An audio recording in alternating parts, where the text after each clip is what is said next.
جميعا يعني على هذه الأمسية الرائعة.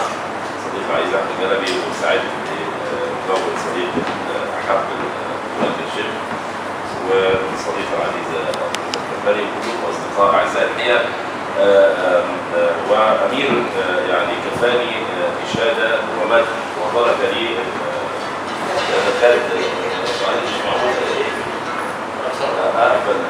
ترك لي بقى إنه مسألة إنه أنا أشابه يعني. لكن الحقيقة خلينا نبدأ بجد. احنا أمام كاتبة متمكنة لديها أدوات حقيقية في الكتاب، وهذا العمل ينم عن مشروع كتابة، مشروع مهم ينم عن كمان رصيد كبير في القراءة. والحقيقة لما كنت بدرس الصحافة للشباب بقول للشباب إنه عشان تكتب سطر لازم تقرأ 1000 سطر. كنت عشان أخفف عنكم اللي عايز يكتب سطر على الأقل لازم يقرأ 100 سطر. فهذا العمل ينم عن إنه قد سبقته عملية قراءة كبيرة جدا جدا في مجالات متعددة. أنا هعمل زي إخواننا الأدباء المكثفين ونتكلم على ما يسمى بعتبات النص. عتبات النص تبدأ بهذا العنوان المرغز: نظرة إلى أوائل.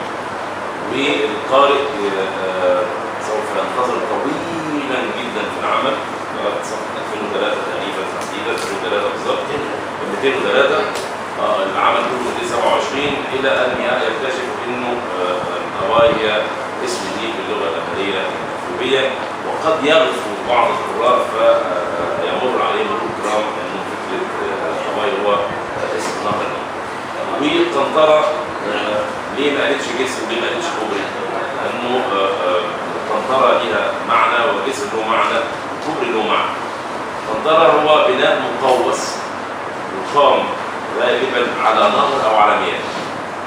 وأنا الحقيقة بشكر مصمم الغلاف لأنه غالبا أرى معنى كلمة قنطرة. هذا الغلاف اللي مكتوب بهذا الشكل فهو غالبا أرى معنى كلمة قنطرة، فعمل هو القنطرة هي بناء مقوس الداخل زي ما معمول على الغلاف. معرفش انت عارفه ده ولا لا، لكن طالما قلنا قنطرة على نهر أو على مياه فالأصل لغويا يا أستاذ فؤاد أن تكون على أبار مش إلى أبار.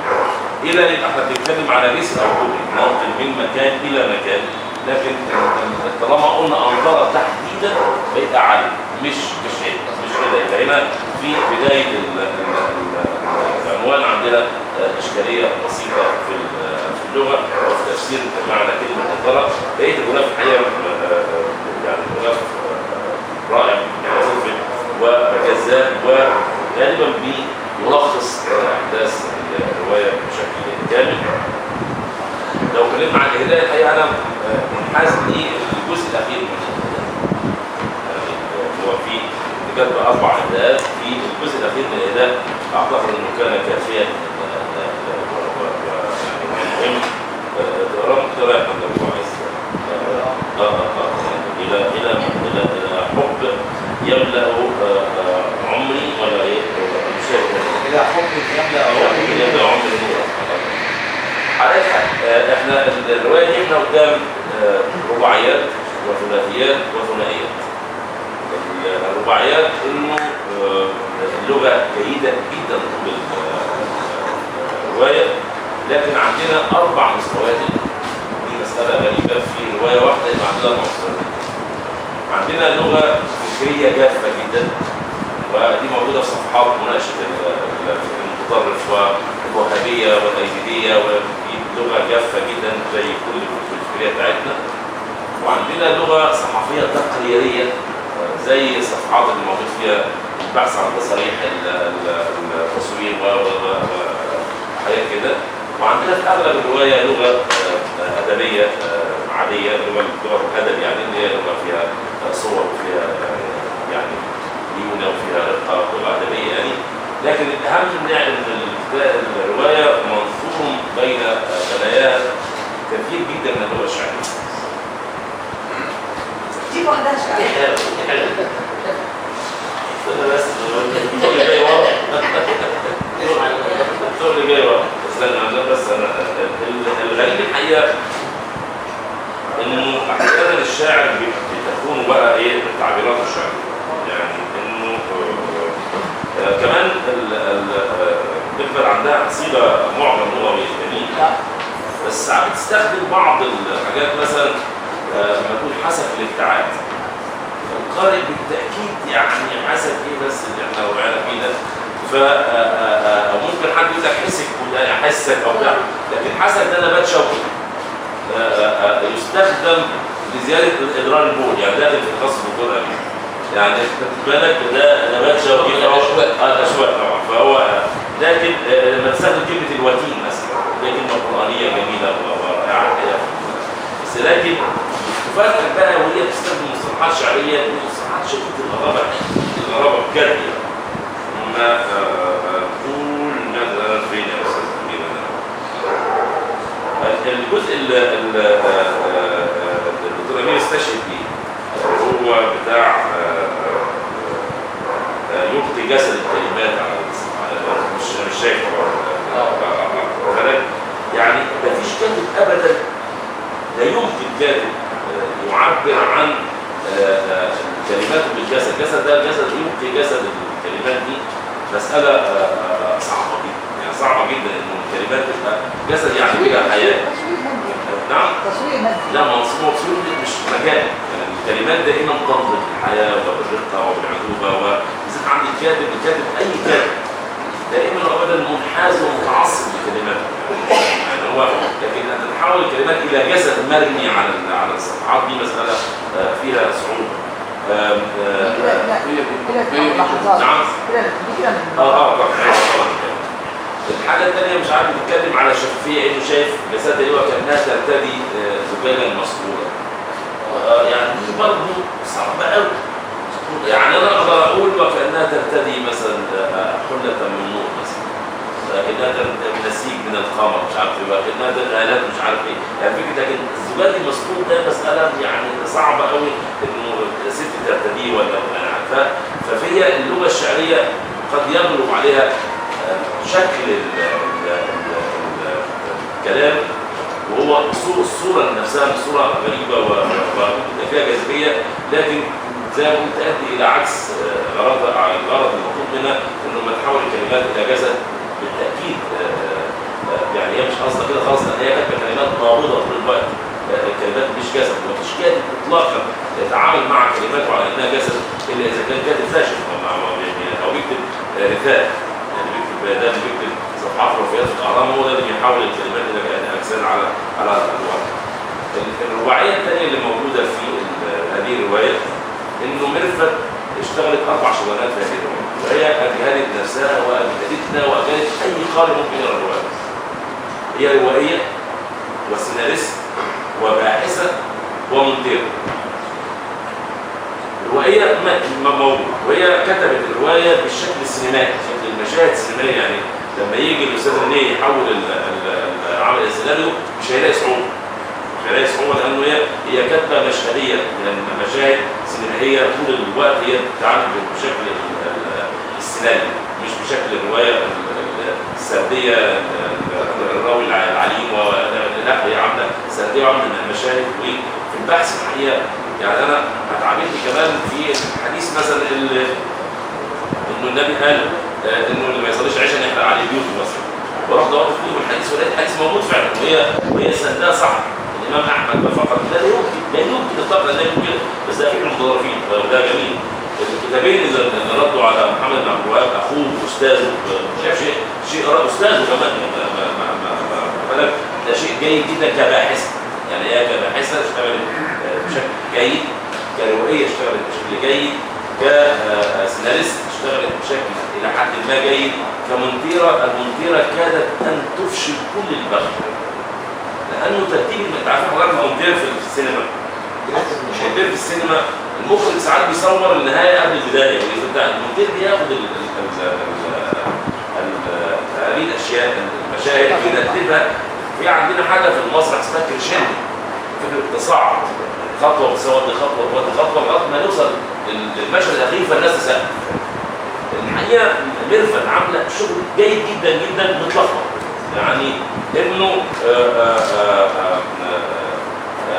هيثم اتجوز جولبار وبعد خلاص اتجوزه واستنى، وبعدين نرجع نتكلم تاني على هيثم عايز يهرب، نتكلم ان هيثم كان قاعد جولبار لقيت نفسها عريانه. ايه ده؟ ايه ده؟ يعني ده في الكتابه الصحفيه عندنا بنعمل حاجه اسمها ريسك، احنا يجيب لنا الشاب دول الموضوع بتاعه صعب بعيد عن الرايتنج عايز سياق. كمان انه حملت يعني ده في الانسان المونتاج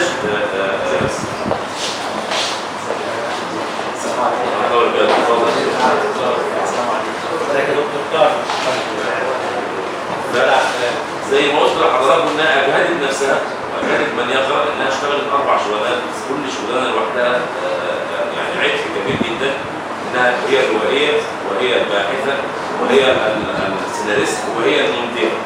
والثلاثه الاولانيين كانوا الحقيقه الى حد كبير جدا موفقه فيهم.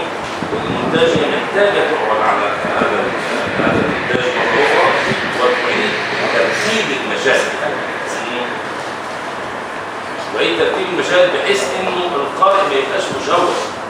في حدث خلص خلاص اتجوزت البعض بهاية، وان ارجع تاني موضوع هروبه وهرب ازاي وراح فين وما الثلاثيات بقى الهروب الثاني ده هو اللي كان هروب لمصر مش هروب، ده هروبه مع القرار علشان بس خلاص هم كانوا وصلوا شقه اياد في الزمالك واتجوزوا. بالك يا سيدي اعمل دوله مش بس مش ده بس يعني ده انت عندك يعني 30 40 مشهد بعد حدث خلص نرجع تاني. الحقيقه كمان ميرفت حط ايديها على قماشه وموضوع شديد الجاذبيه، وهذه الروايه كان من الممكن ان تصبح عملا فارقا في تاريخ الروايه العربيه لو ميرفت اخلصت للفكره الاساسيه اللي هي بنت عليها الروايه. هي عايزه تتكلم عن حاجه يعني فكرتني بروايه قريتها قبل 20 سنه، روايه بديعه جدا لصديقه كبيره جدا دكتوره سهير المصطفى. الروايه اسمها له لا بأس. عملت نفس اللي انت عملته بالظبط، انه حملت نفسها باشياء كثيره جدا جدا. انت عايز تتكلمي عن النسويه، وعايز تتكلمي عن ميراث المراه، وعايز تتكلمي عن الوراء، وعايز تتكلمي عن نهر النيل، وعايز تتكلمي عن سد النهر، وعايز تتكلمي عن الارهاب، وعايز تتكلمي عن التطرف. حاجات كتير جدا ممكن ما تبقاش، لكن لو انت مسكتي فكره التطرف والارهاب وانت كمان حطيتي ايدك بشكل عبقري على 3 شخصيات يعملوا عمل عالمي.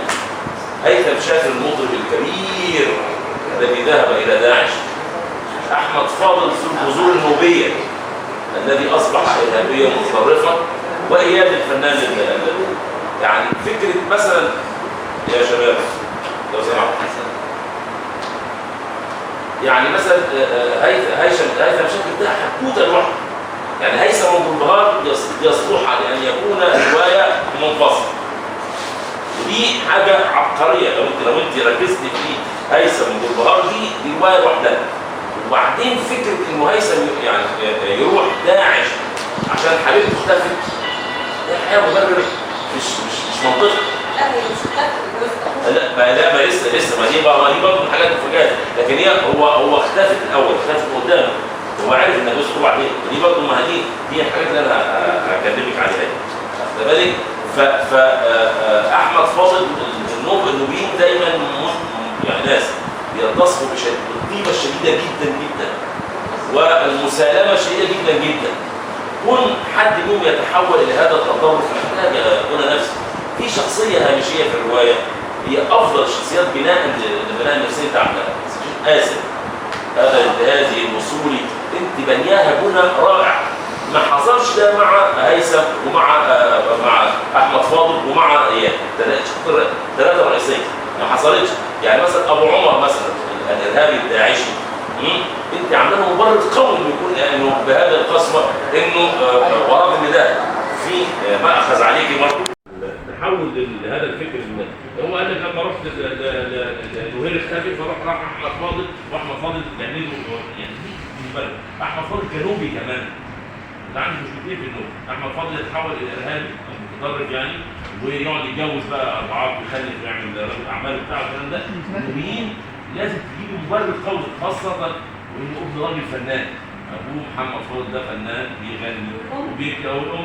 لا هي الام، هي اللي وصلت احمد فاضل لهذه الدمويه. الام لما شافته بيضرب الولد اللي ساب الدين، ايوه ده يقتله.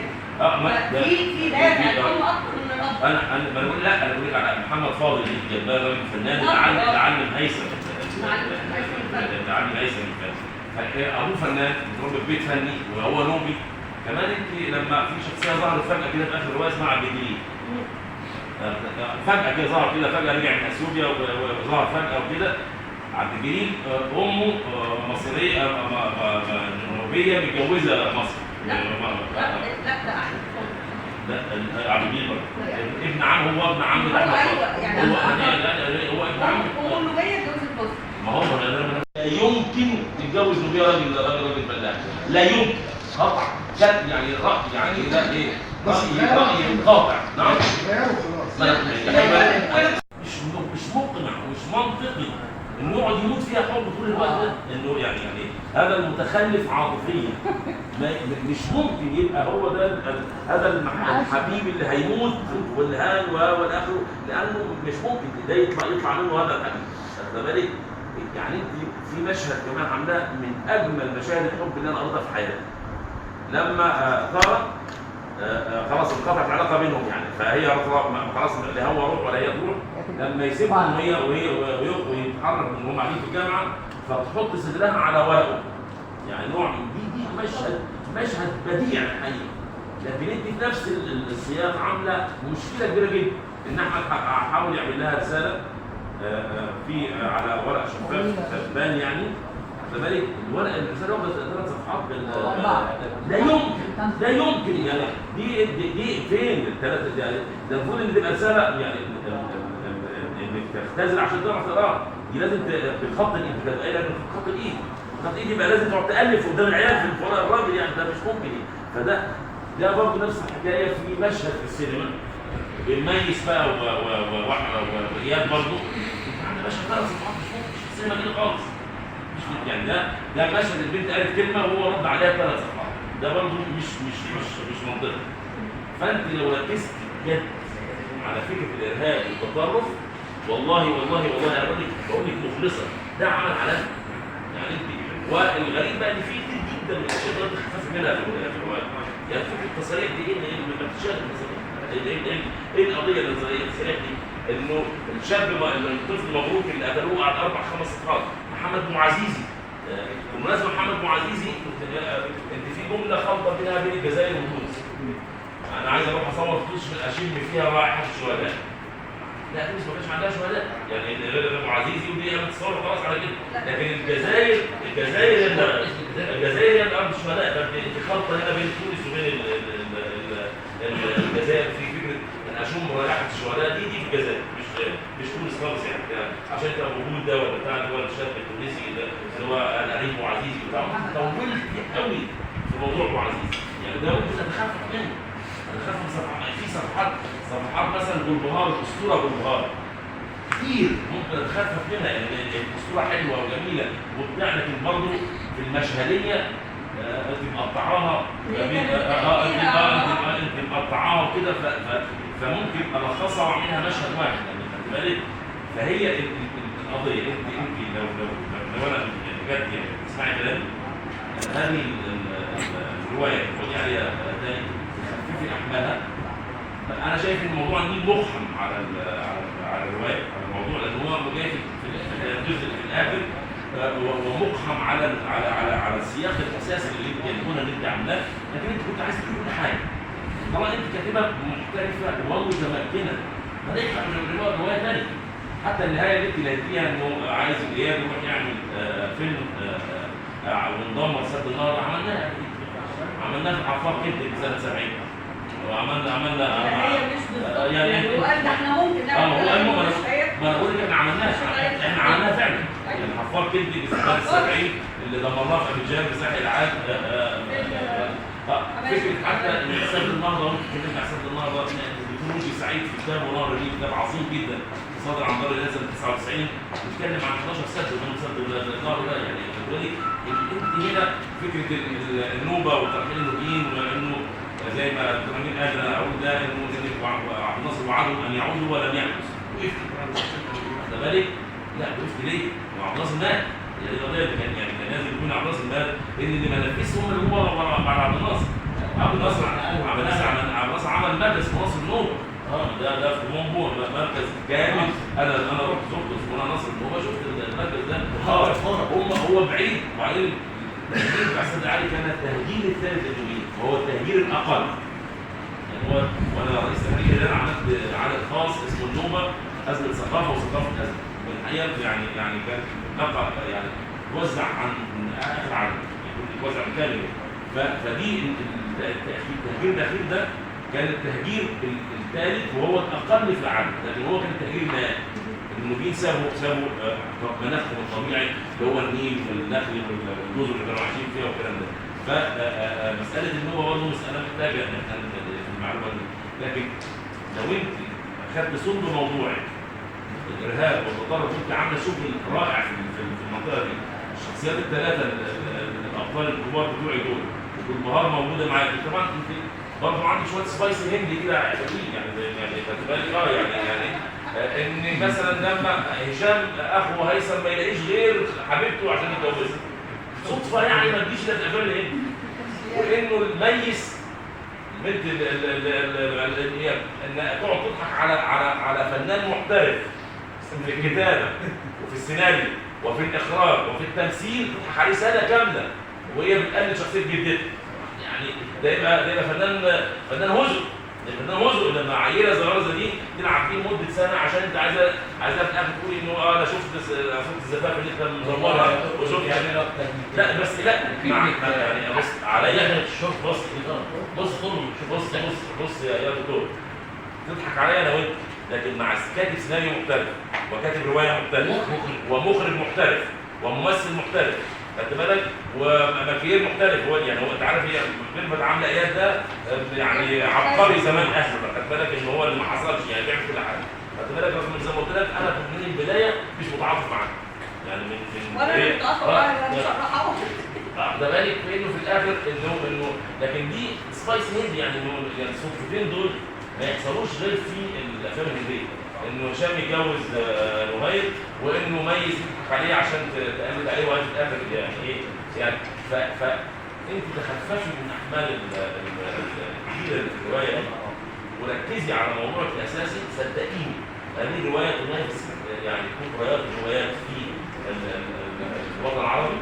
ممكن الروايه تنافس في الجوائز العالميه لانه انت مختاره شخصيه رائعه. يعني كتير جدا بتتقال على فضل شاكر بتتقال عليه ولا يعني طبعا حتى كان بينام ما سبتهاش يعني بالك لا انت عايزه تقول كل حاجه.